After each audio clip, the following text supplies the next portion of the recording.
Hey guys, EO here, coming to you live from nowhere. I decided to do another review here for a movie that had already come out.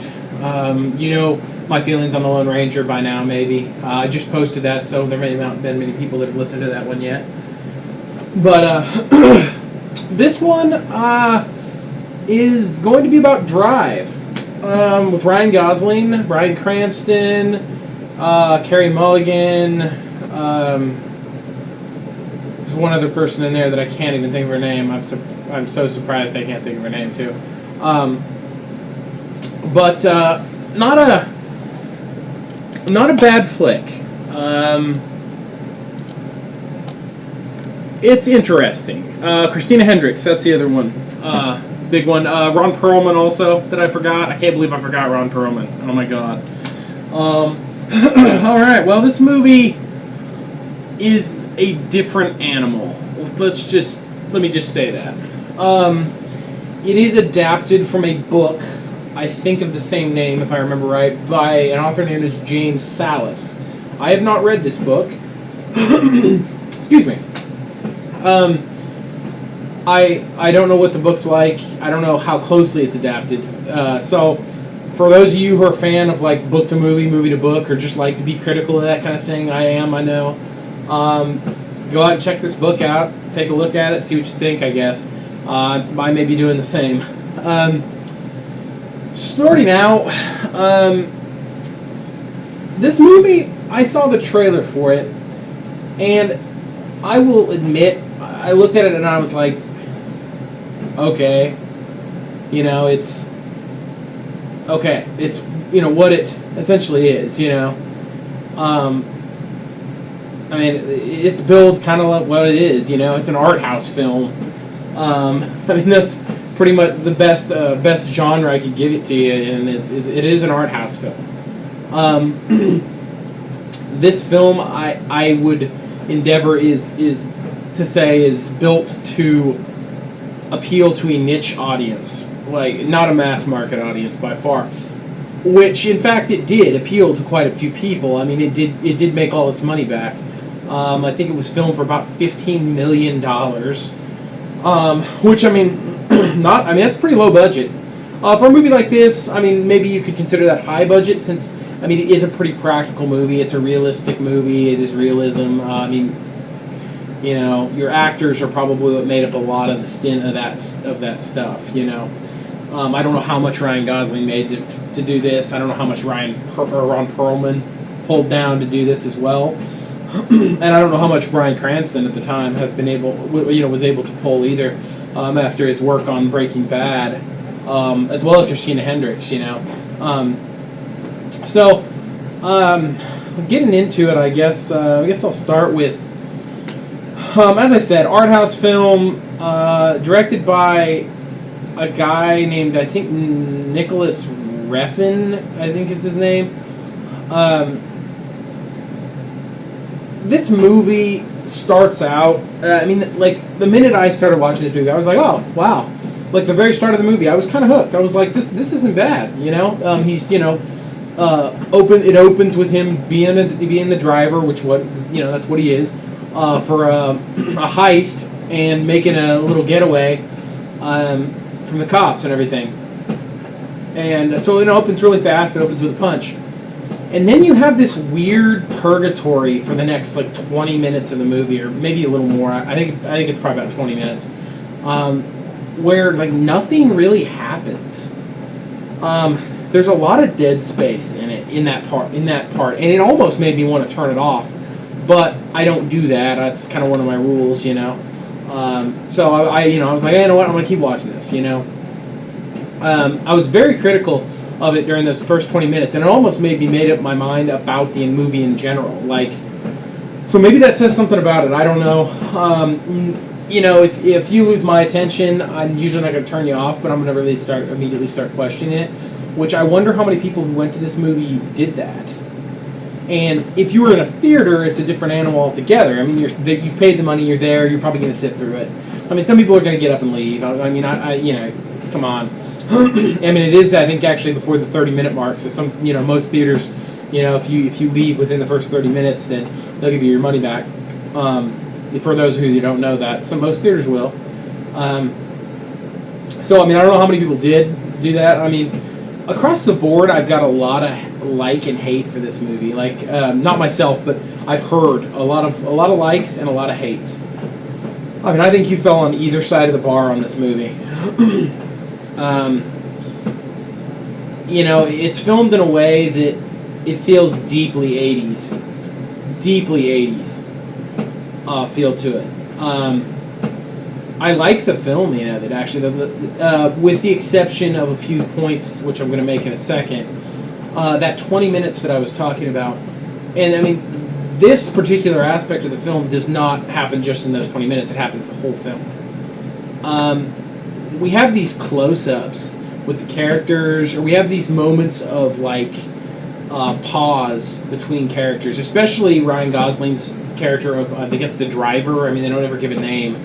So he's this mysterious, like, man with no name, you know, whatever, homage, I guess you could say, in a sense, for if you're going with, like, a Clint Eastwood man with no name thing.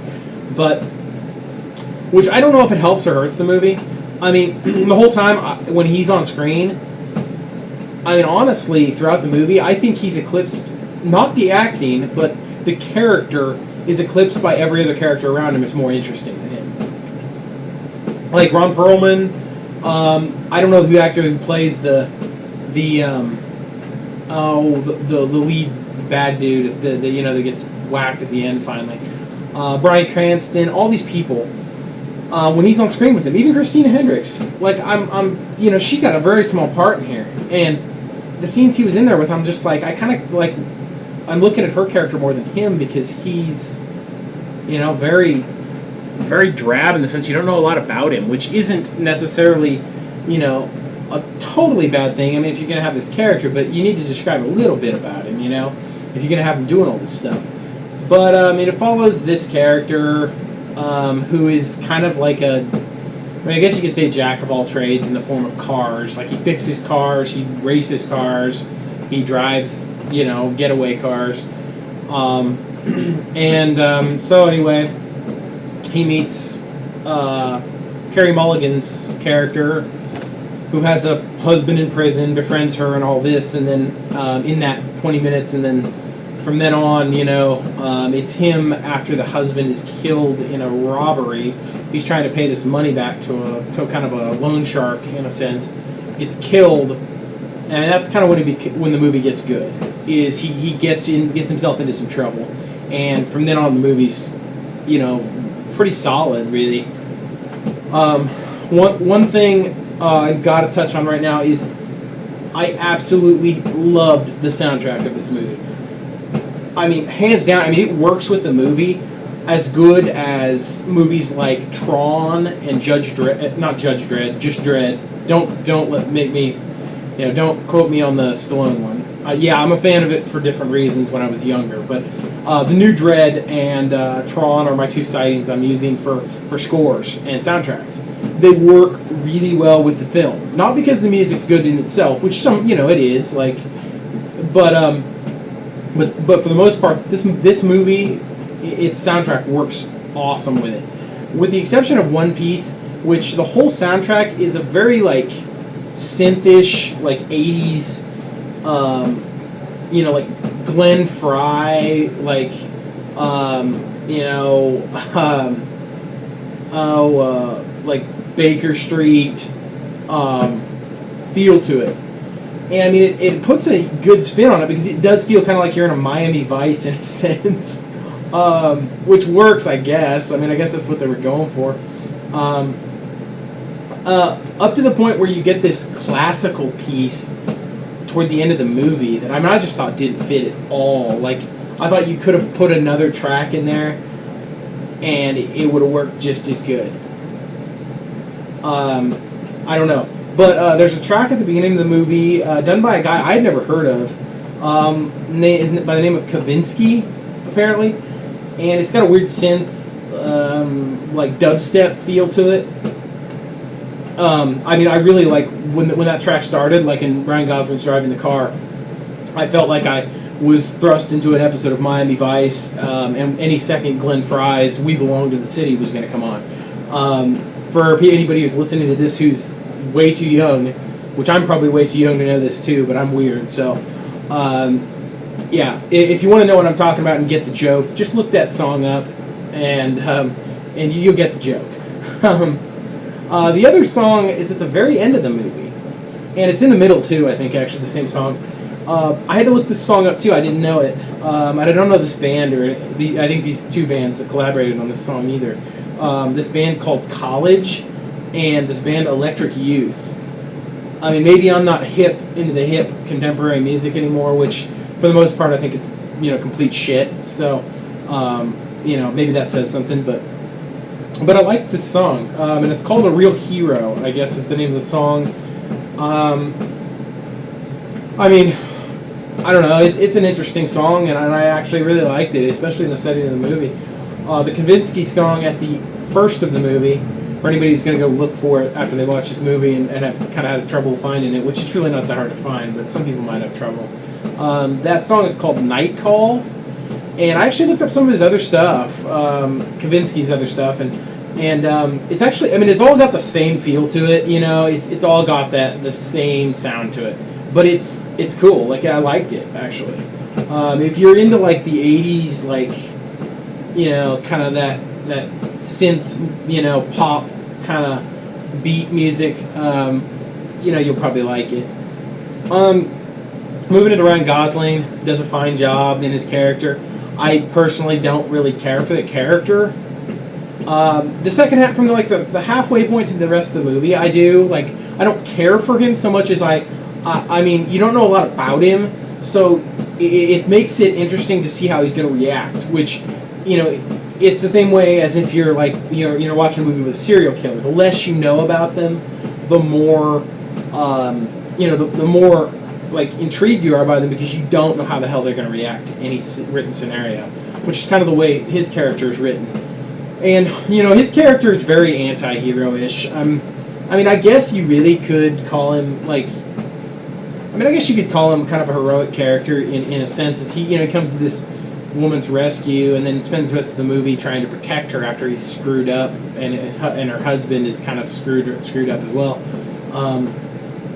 And I mean, I guess you could say there's a noble aspect and a chivalrous aspect to his character. I don't know. The title of the movie, Drive, I mean, obviously lends itself to, okay, he's a driver. He's driving a car. There are great driving scenes in this movie. There's not very much of it, though. Like, I mean, there's a few really good scenes of him driving the car. And, I mean, it's solid. They're good. They're as good as anything I've seen for practical effects. I mean, really, really solid. The title would also, if you're going with an art house feel, there's always symbolism. The drive, he's a driven character is the symbol. After that halfway point hits, he realizes it's not really his fault that I don't know if he realizes this, I realize that it's not his fault that the husband is killed in the robbery. But he spends the rest of this movie, he's driven to, to right the wrongs, to kind of finish what he started. I mean, even to get revenge in a sense, for these guys to kind of set him up and got this guy killed, and and to protect the woman as well. It's cool. It's an interesting peek to the movie, I guess. There's a lot wrong with this film in some spots too. For one, I think it's too long. It's about 10 minutes too long, I think. There's some empty space in there that you can cut out, and you'd still have the same movie, and I think it'd be a better beast. The dialogue in some spots is really bad. I'm just going to tell you, it's really bad. Not so much the actor's bad, but in situations where he talks to Bryan Cranston's character, Ron Perlman's character, and even Christina Hendricks' character, and some of the other, it's not those scenes that I'm critiquing. It's the scenes with him and Carey Mulligan, and it's not that they are bad. I mean, they play their roles very well. It's just that in the scenes together, when I mentioned Dead Space, is there's a lot of them just staring at each other. Like, it's literally, I mean, there's one scene where they're standing in the hallway or something, and they're just staring at each other. And there's literally like minutes go by, and they haven't said a word to each other. And he's very quiet and reserved anyway. So, I mean, at what point does this guy get creepy to her, you know? Like, he has no personality. So what happened to this guy that he has no personality? Like, or that he has no, you know, life about him, you know? He's essentially the car he drives, in a sense. Like, he's a thing built, you know, to do one thing, and that's, you know, drive. That's about it. I don't know. It's an interesting critique, I guess. But that's one of the main things. Is there's a few scenes with them that it just don't work. They don't talk like people would talk. I've been kind of a student of dialogue in college in several writing classes I've had. I've been told I write good dialogue, and that, you know, if you listen to people talk, how people really talk, you know. I mean, I know it's a movie, and I know that they've got to take certain liberties and stuff like that, but I mean, there's bad dialogue and there's bad dialogue, and in this, it's not so much bad dialogue as it is poorly written, in the sense that some of the things that these people say, people wouldn't say them like that, or people wouldn't say that certain thing at that moment. So, and that's really just between Gosling and Mulligan. Like, everything else seems pretty on the ball. There's a scene where the husband of Carey Mulligan's character, like, him and Ryan Gosling meet after he gets out of prison in the hallway, and there's that stare down moment where, like, he knows that Ryan Gosling's been creeping around and helping the wife out and everything like that, and there's that stare down moment where they're trying to get a bead on each other, and this ex-husband's definitely threatened by him, and Gosling's kind of just hands his ground, and they just both kind of like do this little talk back and forth, and that worked. That was perfect. Like, they both, like, that scene was good. That was probably one of the better scenes in the movie as far as that goes. But moving on, I don't want to spend too much time on this. The driving scenes, like I said, are amazing. There's a scene in this movie. Okay, I'm just going to say right now, this movie is violent. Oh my God. This movie is insanely violent. I mean, people got on movies like Dread lately. It's the one I can really think of. It was a really solid movie, like really good movie. Captured everything the essence of its character needed. Was just like what, you know, the comic books are, you know, vicious and bloody and stuff. But this movie is bloodier than Dread, not in an epic scale, like more blood, but the scenes where there is blood in this movie are 1,000 times worse in spots. Oh my God. Yeah, I mean, there's a scene. I mean, Christina Hendricks spoiler alert here. If I forgot to mention that, spoiler alerts out to wazoo. There's a scene in here where Christina Hendricks gets shot in the head with a shotgun through a window, like point blank. And I mean, that's tame by the rest of the standards of the movie. That should put things in perspective for you. There's a scene where Gosling goes in and goes old boy on this dude's hand with a hammer. If you don't get the old boy reference, go look up Old Boy. Fantastic foreign film. I actually should have reviewed that in my foreign films. Go watch it. And I understand it's also being remade. And I am very, very skeptical. We'll see how that goes. I'll definitely be doing a review on that if it comes out. But in another scene, he goes in this elevator, which I have a big problem with this scene. He's in the elevator with one of these henchmen that's hired to kind of find out where he is. And I mean, the guy's got a gun inside his jacket. He sees it. He turns and does this extended long kiss with Carey Mulligan's character. I'm talking this kiss has to be like 45 seconds. They've got their lips on each other. Maybe longer. I don't know. But all the time, this guy in the elevator who's gone there probably not to kill Ryan Gosling because they want the money he has, but like, it's innate when a person shows vulnerability. If you're there to inflict harm upon them, You're going to attack them when they're most vulnerable. You're going to attack them when they're hurt.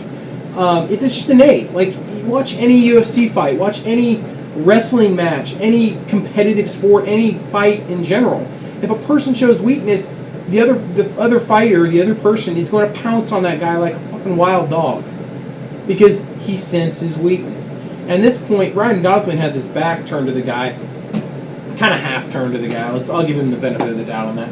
But at what point doesn't this guy break out his pistol and pistol whip Ryan Gosling in the back of the head? And if he's not going to kill him, I mean, she's not going to stop him. Like, she's not going to stop this guy.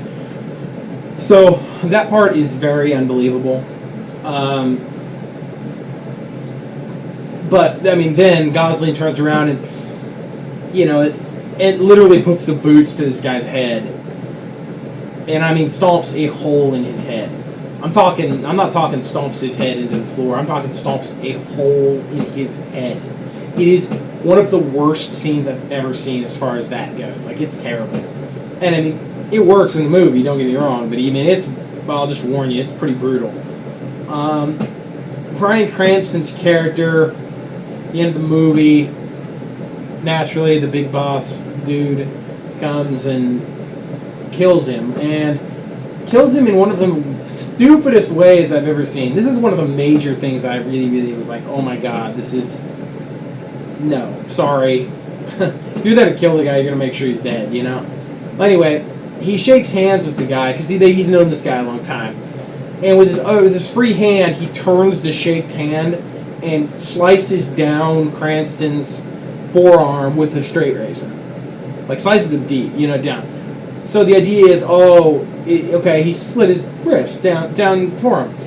Okay, he just won, just one slice, And he goes, that's it, man, it's over.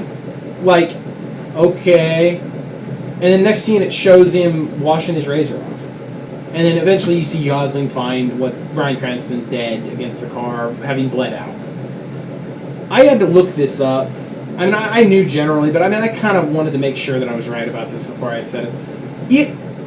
I mean, you cut both wrists, down, and hit a certain veins in your arm. Yeah, I mean, you're going to bleed out and die. Even one, you're probably going to bleed out and die eventually. Okay. But one wrist, he cuts down the guy's wrist. If he leaves him there, which it is implied because you look at Bryan Cranston, you get a good look at him, and he's not beat up in any other way. He is laid against the car. He's dead. So it's implied that he cut his wrist and left. Okay, I'm sorry, no way. He's even in his shop, where Cranston's in his own shop. He knows where the phone is. If this guy leaves him there, I mean, unless the guy waited there and literally, like, it's not implied the guy has a gun either. So unless the guy waited there and let him bleed out, which in that case, if I'm Bryan Cranston, I'm going to be fighting for my life, or I'm going to try to get the fuck out of there. I don't know. That's a small critique, I guess, too, but I had a problem with that. And then the scene at the end, where he gets Ron Perlman, before the very end, he gets Ron Perlman, attacks him with the car, and ends up ramming him with his car, basically T-boning him off a cliff by the beach. And you see Gosling step out of the car, and go down the cliff, and Perlman's climbing out of the car, and he's hurt. And you look behind him, and the car that he's just rammed this limo, or this Crown Vic with, does not even have a broken headlight. And I mean, he hits this thing going like 60 miles an hour. Granted, like okay, the front end's not even screwed up. There's no grill guard on it or anything. Like, I mean, that part I had a really big problem with as far as stylistically shooting. Because I mean, if you're trying to make a movie that's full of realism, then come on, like, because everything else in this movie is pretty cut and dry. It's pretty real. Like, they did a good job with keeping it on a level playing field. So that's another gripe I had. It's small by comparison, I'm sure, but the last thing that I want to talk about here, oh boy, is the very end of this movie. He meets with the final boss. He's going to give him the money back. The boss tells him, okay, the girl's safe. We're not going to go after her. Like, and I mean, literally, you actually kind of believe this guy. Like, about the girl anyway. Like, you're like, we don't give a shit. She doesn't know anything anyway. But he tells Gosling that, he's like, well, I can't say the same about you. You're going to spend the rest of your life looking over your shoulder. And once I have this money, even after you give it back, you're gonna be visited by guys for the rest of your life, gonna be trying to hunt you. Okay. So he takes the mob boss out to the money in the trunk of the car. And while he's opening the car trunk, he turns his back on the boss.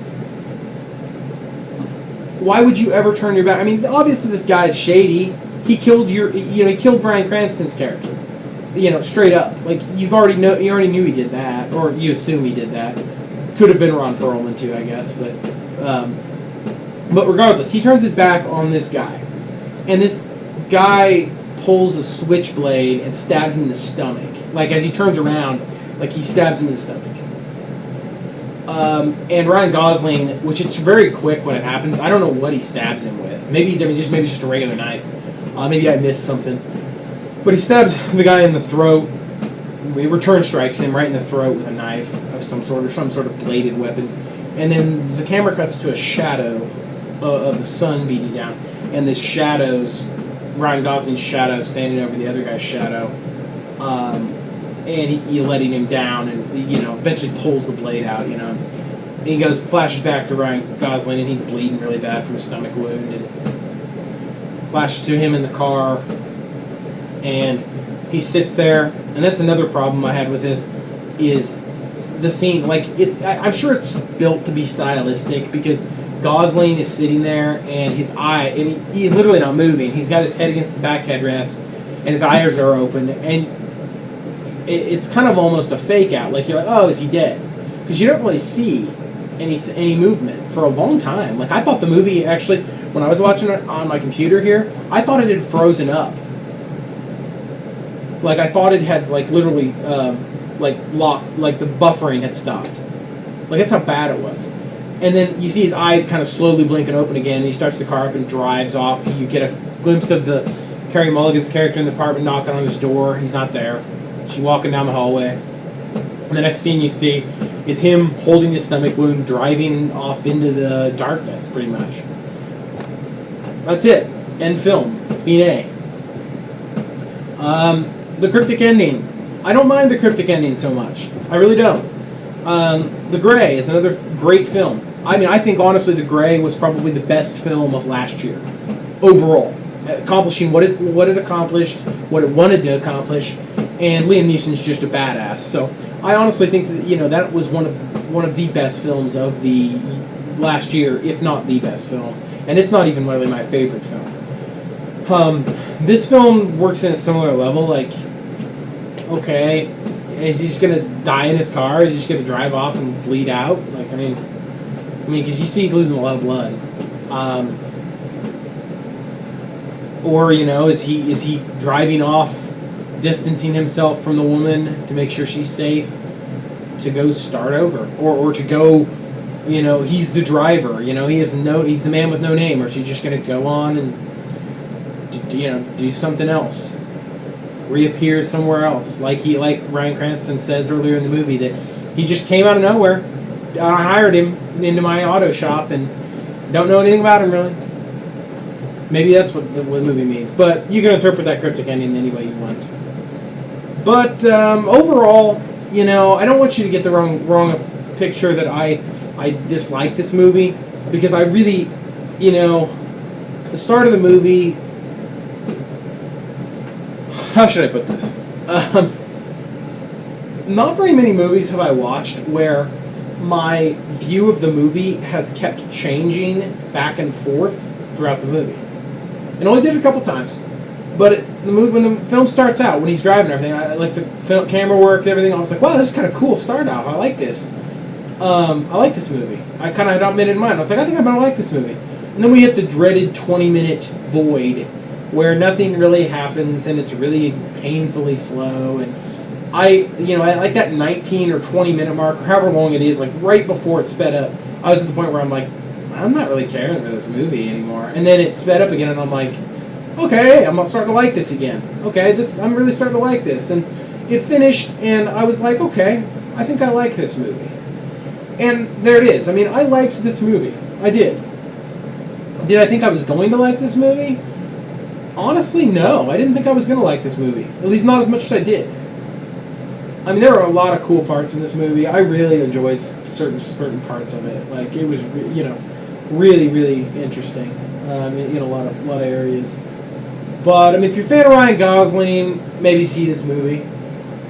If you're a fan of art house pictures, see this movie. If you are a fan of art house pictures, I've got to touch on this, I'm sorry. Do not watch, well, if you're a fan of art house pictures, watch Only God Forgives. Yeah, I'm sure you'll like it.